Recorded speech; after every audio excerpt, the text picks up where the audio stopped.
This is our long-term-ish, we've got it for a couple of months, Toyota bZ4X EV, and we want to talk about range.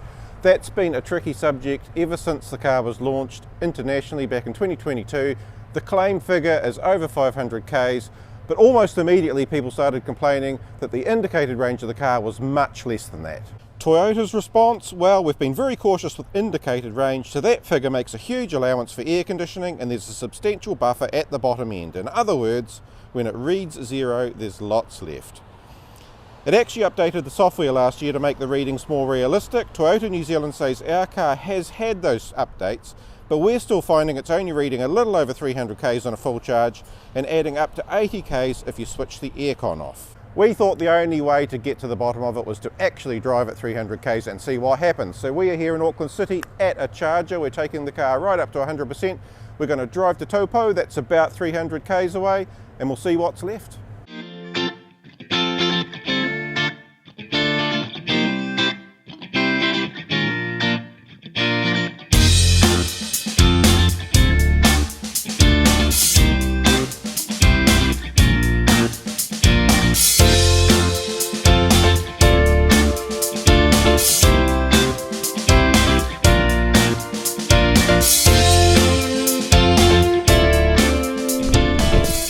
So we have arrived all the way here with the aircon on, of course, because it's a beautiful day. We've come a slightly longer route, partly to clock up a few extra k's and partly for the nice view on the way. Now if you look at the displayed range on the car when we left Auckland and what's remaining now, because we're nearly up to 300 k's, we've got about 12% remaining. It's pretty much bang on, but that's not the object of the exercise. The exercise is for us to find out how much of a buffer is still in the car's battery. To do that, we're going to drive into Taupo, about 5-10 minutes up the road, get it up to 100% again and see what it takes.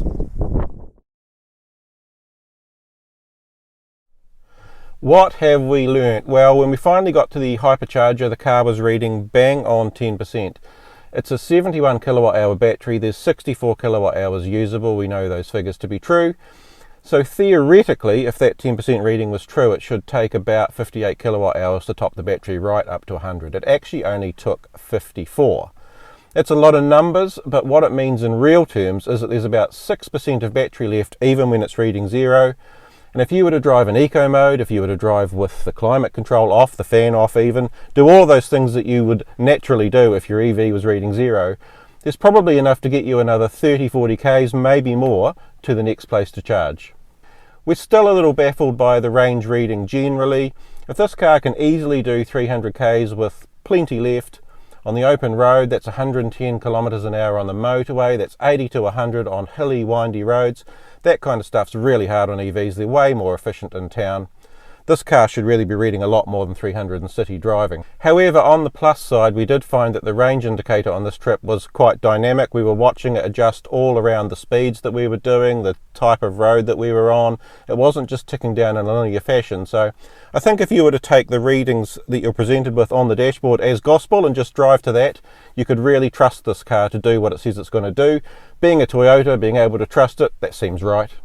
But our final takeaway from this trip is that if you're silly enough to run this car right down to 0, there is plenty in reserve to get you to the next place to charge. There'll be a lot of EV newbies and actually some motoring journalists we know who should be pretty pleased about that.